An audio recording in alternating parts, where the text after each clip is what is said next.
holidays to everybody. I will, in the spirit of a more casual work week, of course, this week around the city, I'll keep this brief and just take any questions you have.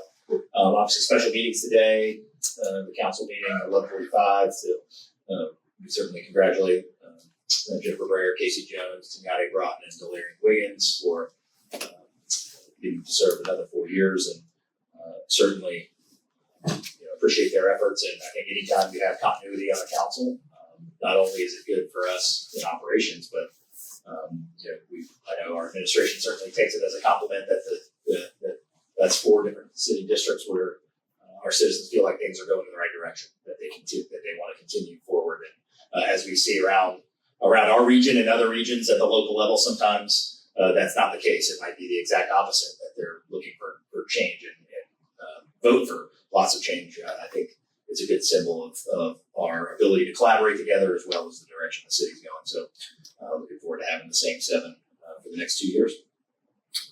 The city holiday schedule quickly, the Osceola Golf Course closes at 1 p.m. on Thursday on Thanksgiving. The Palafox monitored recycling site will not be open this Saturday due to the holiday, and then the sanitation schedule changes. If you have garbage on Thursday, it's going to actually get picked up tomorrow, November 27th. So it's moving up to Thursday. And if you're a Friday customer, you'll have no change. You'll have the normal operation. And of course, Roger Scott, Tennis Center, City Hall, all of our other facilities will be closed on Thursday and on Friday. And then a quick reminder from our fire chief, Craner, we're going to have people cooking, some better at it than others. So we have some tips for you. Making sure you have working smoke alarms. You guys know the efforts we put into that. Make sure you're staying in the kitchen when you're cooking at high temperatures. Staying home while you're cooking. I know you might have forgotten something. You need to go to Walmart, but make sure you stay at home when you get things cooking. Keeping kids and pets 3 feet away from the stove. Pot and pan handles turned toward the back of the stove, and make sure that if you're frying a turkey, as we do down here in the South, follow all safety warnings. Don't overfill the pot. Don't use a partially cooked frozen turkey. So while it might be logical, you've seen enough videos on TikTok and YouTube about how things don't go well. So we can joke about this, and every year it seems like we'll have something happen. So we certainly want to make sure our folks are out there and aware. And then last thing, just as a mention, we got I guess 2 weeks, but the Runway 5K, the 12th annual at Pensacola International Airport, benefiting the USO, is on December 7th. So you can work off your Thanksgiving efforts out there on the runway. I've done it the last couple of years. I'll do it again this year. It's a unique opportunity if you do run 5Ks that to get to any other day that you go out and run on the runway, we're gonna have to come pick you up. So this is the one day out of the 365 where we will allow you to do it. So if you register before December 3rd, it's $35, and it goes up to $45 the week of the race. So that is everything I've got. And I'm happy to take your questions. Mayor, you attended a conference or a seminar. Yeah. What were your takeaways from that? Yeah, so I was excited to be invited to the Rodell Institute, which has been around for 20 plus years, and ultimately it's 12 Republicans and 12 Democrats from across the country. So we saw you. Oh, was that? Yeah. The Republican side. Yeah. We actually had one Libertarian as well, but so it's 24 folks, state and local elected officials, not the federal level. They actually have a different cohort for that, but it was fascinating to hear when you talk about different perspectives, not just in the obvious political perspectives, but different perspectives and issues in geography, where your city or your state is located based on what's happening in the country. It was fascinating to hear that and the thought process behind why priorities are different in one place or another. And it was a lot of philosophical conversation about why you do this, so there's kind of the self-replenishment of understanding, you go through lots of things and you fall into the mundane like you do in every job, and kind of reconnecting to why you do this, and to hear all of those different perspectives was great. So there's 7 mayors. I was fortunate to be invited, and we had the Attorney General from 2 different states, from Massachusetts and New Mexico. So I think they've got the list of all 24, but it was great. It lasts about 18 months, so we'll meet again next year and see what we learned. But yeah, it was a great opportunity. And they asked about takeaways on Sunday morning before we left, and when you do something like that, it kind of reconnects you back to like when we talk about those things that might not be your job, or how you could use this office for that greater good of and not fall into that trap we always do of just trying to get the next thing done of the next day. And so it really energized to do that, whether it be education, homelessness, a few different other things and ideas that we have. So it was a great opportunity. Mayor, earlier this month, the City Council, they passed the Wallace T. Williams Framework Plan. I guess, looking at that plan, are there any specific, I know the design's gonna happen, but are there any specific policy changes or things you wanna do to kind of accomplish the goals of that plan? Yeah, I wouldn't say we've set in motion a specific policy. Obviously, you saw the framework plan kind of alludes to some things that we should look at. It's kind of difficult until we have a little more physical understanding, meaning where is the park? As an example, we've talked about expanding the existing pond on Palafox. We are going to do that. Well, that's beyond just under the interstate. Now this greenway would have other aspects. So we have a pretty good idea of what the physical characteristics are going to be, but not all the way yet. So I would hate to say this is what the policy is going to be. But back to what it does mention in there, I feel like we should be looking at why did we do that? We did that because we want to make sure that this park is an enhancement and a catalyst for more than just green space. And it's because cities all over the country said, hey, great, we're going to invest in an underserved community or reconnect a lost neighborhood. And then they go put a park in, and then there's other consequences to that park or lack of access to that park, being able to walk or bike there if you don't have a car, for example. And so you pat yourself on the back and you move on to the next project.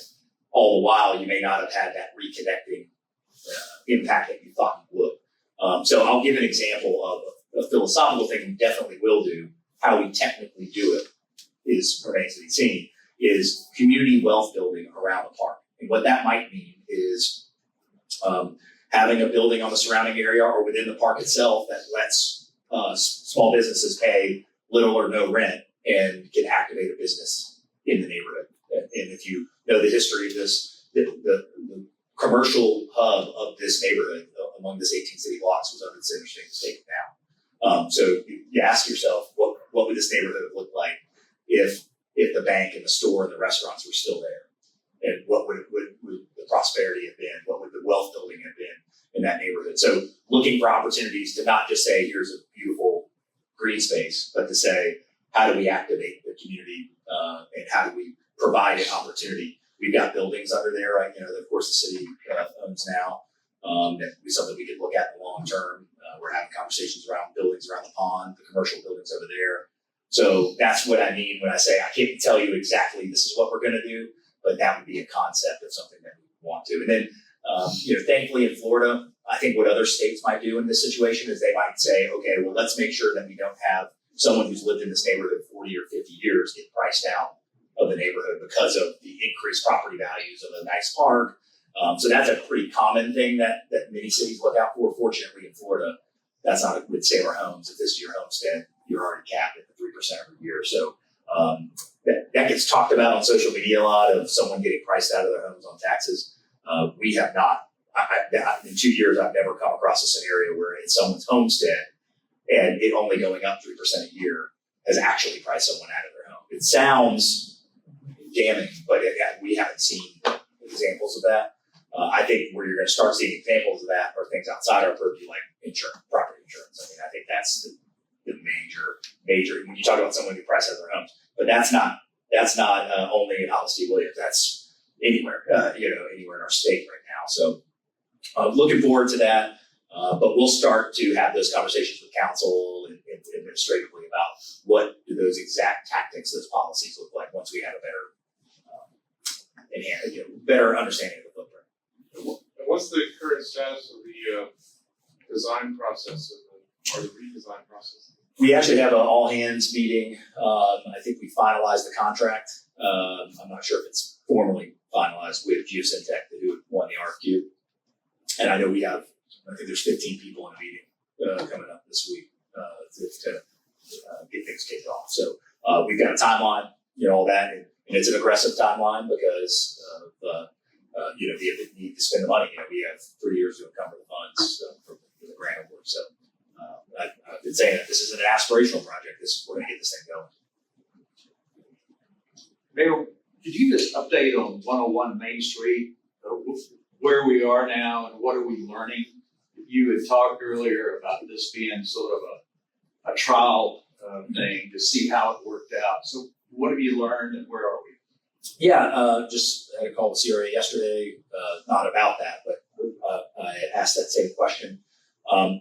You recall where we left it was we had people kind of apply with some general ideas.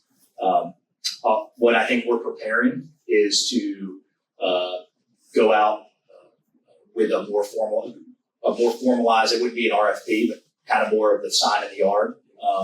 And remember, we went through that process before to try to get a flavor of what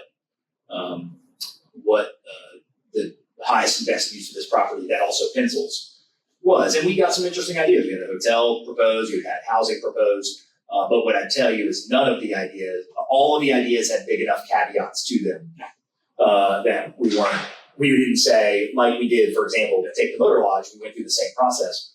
Well, the motor lodge, that made a lot more sense for us to just move forward. I would say we are not in love enough with any particular project, not use, I want to be clear. Housing, fine, hotel, fine, mixed use, fine, all of that would be perfectly okay. But it might be, hey, we need this tax credit, we need the city to build this, we need, there were some big,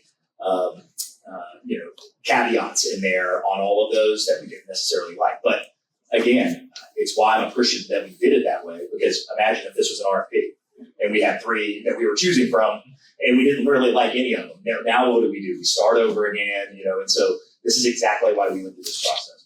Certainly, if we'd love to see any of those 3 people come back with it, and when we put the sign in the yard. This does not eliminate these developers, these ideas in any way, but we want to kind of get it out into the open. We also had a conversation with the private owner of the parking garage across the street, and after meeting with him, he is open to conversations with another private developer about negotiating some parking access, which I think because of the finite dirt that's there, that's not a big lot in the grand scheme of things, and when you have to now build parking on it at the expense and the precious land that's still there, I think that makes a lot of sense, is that whoever would build something there would at least have an agreement with that lot across the street that we own the dirt on to see if you can make something work, just to help to bring as much density to that lot as possible. Anything else? They didn't give you any questions on your phone? The good news is, I didn't have to reword anything. Exactly, that's correct. Yeah, all right. Make it easy on me on Thanksgiving. Thanks. Happy holidays, everybody. Thank you. You do.